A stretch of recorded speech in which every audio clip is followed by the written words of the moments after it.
Land for job मामले में आज लालू परिवार को दिल्ली की अदालत से बड़ी राहत मिल गई है। दिल्ली की राउज एवेन्यू कोर्ट ने लालू प्रसाद, तेजस्वी यादव और राबड़ी देवी तीनों को जमानत दे दी है। तीनों को 50-50 हजार के निजी मुचलके पर जमानत मिली है। अब इस मामले की अगली सुनवाई 16 अक्टूबर को होगी। इससे पहले पिछली सुनवाई में लैंड फॉर जॉब मामले में दाखिल सीबीआई की चार्जशीट पर राउज एवेन्यू कोर्ट ने संज्ञान लिया था। कोर्ट ने लालू प्रसाद यादव और राबड़ी देवी के साथ ही बिहार के डिप्टी सीएम तेजस्वी यादव को भी समन जारी किया था। इन तीनों के अलावा 14 अन्य आरोपियों को भी कोर्ट ने समन जारी किया था। पिछली सुनवाई में सीबीआई ने कोर्ट को बताया था कि लालू प्रसाद यादव के खिलाफ केस चलाने के लिए केंद्रीय गृह मंत्रालय से मंजूरी मिल गई है। सीबीआई के वकील ने अदालत को बताया था कि मामले में आरोपी 3 अधिकारियों महीप कपूर, मनोज पांडे, डॉक्टर पीएल बंकर के खिलाफ मुकदमा चलाने की अनुमति मिल गई है। 3 जुलाई को सीबीआई ने लैंड फॉर जॉब स्कैम मामले में नई चार्जशीट दाखिल की थी। इस चार्जशीट में आरोपियों में तेजस्वी यादव का नाम भी था। साल 2004 से 2009 के बीच रेल मंत्री रहे लालू प्रसाद यादव के कार्यकाल के दौरान लैंड फॉर जॉब घोटाला हुआ था। इसमें लोगों को जमीन के बदले रेलवे के अलग अलग डिवीजन में नौकरी दी गई थी। आइए जानते हैं पूरा मामला क्या है। मई 2022 में सीबीआई ने कथित घोटाले के संबंध में पूर्व रेल मंत्री लालू प्रसाद, उनकी पत्नी राबड़ी देवी, 2 बेटियों और 12 अन्य के खिलाफ एक नया मामला दर्ज किया, जिसमें यह आरोप लगाया गया कि जमीन के बदले में नौकरी दी गई थी। लालू यादव पर आरोप है कि यूपीए 1 सरकार में रेल मंत्री रहते हुए उन्होंने पटना के 12 लोगों को ग्रुप डी में चुपके से नौकरी दी और उनसे अपने परिवार के लोगों के नाम पटना में जमीनें लिखवा ली। सीबीआई का दावा है कि लालू यादव की पत्नी राबड़ी देवी, बेटी मीसा भारती और हेमा यादव के नाम प्लॉट्स की रजिस्ट्री कराई गई और जमीन की मामूली कीमत नकद में चुकाई गई। ये पूरा मामला 2004 से 2009 के बीच का है। सीबीआई को जांच में ऐसे 7 उदाहरण मिले हैं जहां उम्मीदवारों को कथित तौर पर नौकरी दी गई और बदले में उनके परिवार के सदस्यों ने लालू प्रसाद यादव के परिवार को जमीन हस्तांतरित की। सीबीआई ने इस मामले में 2021 में प्रारंभिक जांच शुरू की थी। सीबीआई की जांच में सामने आया कि पटना में 3 सेल डीड राबड़ी देवी के नाम हैं। इनमें से 2 डीड फरवरी 2008 की हैं, जिसमें 3375 वर्ग फीट के 2 प्लॉट हैं। वहीं तीसरी सेल डीड साल 2015 की है, जिसमें 1360 वर्ग फीट का एक प्लॉट है। राबड़ी देवी के अलावा लालू प्रसाद यादव की सबसे बड़ी बेटी मीसा भारती के नाम भी 2007 की ऐसी ही एक सेल डीड है।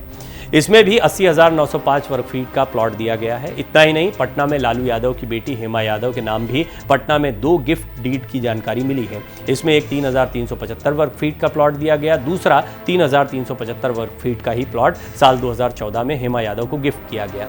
सीबीआई जांच में यह भी सामने आया कि एक डीड एके इन्फो सिस्टम नाम की कंपनी के नाम भी किया गया, जिसमें 9,527 वर्ग फीट का प्लॉट दिया गया।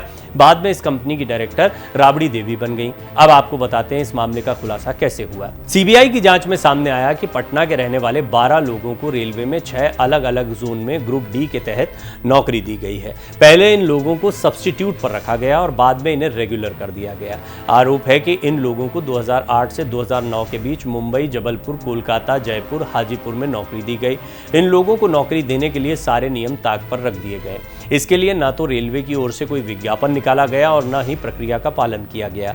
आवेदन के 3 दिन से अंदर ही इनकी भर्ती भी करा दी गई। यहां तक कि सेंट्रल रेलवे को भी इसकी जानकारी नहीं दी गई। सीबीआई ने 23 सितंबर 2021 में इस मामले की प्राथमिक जांच में लालू यादव के रेल मंत्री रहते हुए इस घोटाले का खुलासा किया। 18 मई 2022 को भ्रष्टाचार निरोधक कानून और आईपीसी की धारा 120B के तहत एफआईआर दर्ज की गई थी, जिसमें लालू यादव, उनकी पत्नी राबड़ी देवी, बेटियां मीसा भारती और हेमा यादव समेत उन 12 लोगों को भी आरोपी बनाया गया है। चारा घोटाला पुरानी बात हो गई।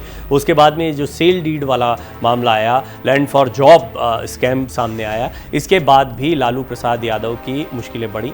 राजनीतिक तौर पर आप देख रहे हैं कि अब वो हाल में बाहर आए हैं, कुछ मुखर होते दिखाई दे रहे हैं, इंडिया अलायंस के मंचों पर बोलते दिखाई दे रहे हैं। खास तौर पर जब जातिगत जनगणना के आंकड़े सार्वजनिक किए गए हैं, तब काफ़ी बयान उनके सामने आ रहे हैं। आपको याद होगा कि जब पटना में पहली बैठक हुई थी विपक्षी एकजुटता की, उस दौरान भी लालू प्रसाद यादव बहुत समय बाद मीडिया से मुखातिब हुए थे और राहुल गांधी की शादी को लेकर बयान देकर वो खासे चर्चा में आ गए थे। उनका वो पुराना अंदाज देखने को मिल रहा था, जहां उनके वीडियोस बड़े वायरल होते थे, आज भी काफ़ी वायरल होते हैं। उनके कई भाषण हैं जो लोग सुनते आए।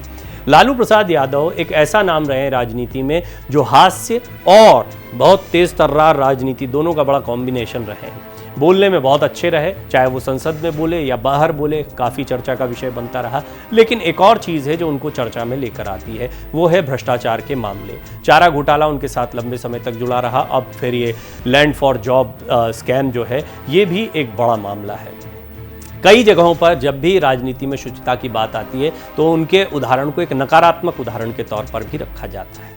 खैर, अभी हाल फिलहाल की बात करें तो आरजेडी और जेडीयू ने मिलकर एक बार फिर सत्ता को संभाल लिया है। वही नीतीश कुमार, जो लालू प्रसाद यादव के इन स्कैम्स और उनके घोटालों के बारे में काफ़ी बातें कहा करते थे, उन पर हमलावर रहते थे, उनके प्रतिद्वंदी दिखाई देते थे, वही उनके साथ में जाकर अब सरकार चला रहे हैं। अब दौर बदल गया है। तेजस्वी यादव को जिस तरीके से उनके पिता के जेल में होने के बावजूद अच्छा रिस्पांस बिहार में मिला था, उसके बाद आरजेडी के कार्यकर्ताओं में उत्साह बढ़ा कि कोई आ गया जो लालू प्रसाद यादव की सत्ता को या उनकी विरासत को संभाल लेगा। तेजस्वी यादव ने अपने आप को साबित भी किया। चुनाव में उन्होंने अच्छा प्रदर्शन किया था। ये बात अलग है कि एनडीए की ही सरकार बनी, नीतीश कुमार मुख्यमंत्री बने रहे, लेकिन फिर उनको मौका मिल गया। हालांकि वो फिर से एक बार उप मुख्यमंत्री के पद पर आसीन हुए हैं। बहुत कयास लगाए जाते हैं कि वो फिर सत्ता में आ जाएंगे।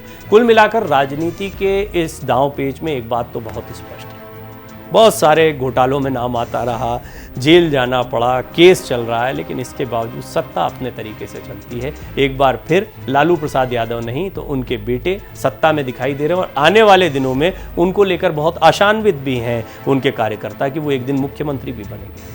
आप इस पर क्या सोचते हैं? आपकी राय बड़ी महत्वपूर्ण है कि राजनीति क्या इसी तरह चलती है, या आपको लगता है आने वाले समय में राजनीति में कुछ बदलाव की संभावनाएं हैं, या आपको लगता है कि जैसा लालू प्रसाद यादव कहते हैं हमने तो कुछ गलत किया नहीं है और गलत नहीं किया तो किसी से डरे क्यों? वो बार बार इसको राजनीति से भी जोड़कर बताते हैं कि राजनीतिक मामले हैं, इस तरीके से भी बातें कही जाती हैं। हालांकि मैंने कई बार कहा है कि जो जांच एजेंसियां होती हैं, सीबीआई जैसी एजेंसी होती है, बहुत जिम्मेदार एजेंसियां होती हैं और सबूतों के आधार पर, और जब भी इतने बड़े कद्दावर नेताओं के खिलाफ कोई कार्रवाई हो रही है तो वो यूं ही कोई कार्रवाई नहीं कर देते। आपकी राय मेरे लिए बहुत महत्वपूर्ण है। आप इस रिपोर्ट पर अपनी राय जरूर रखें।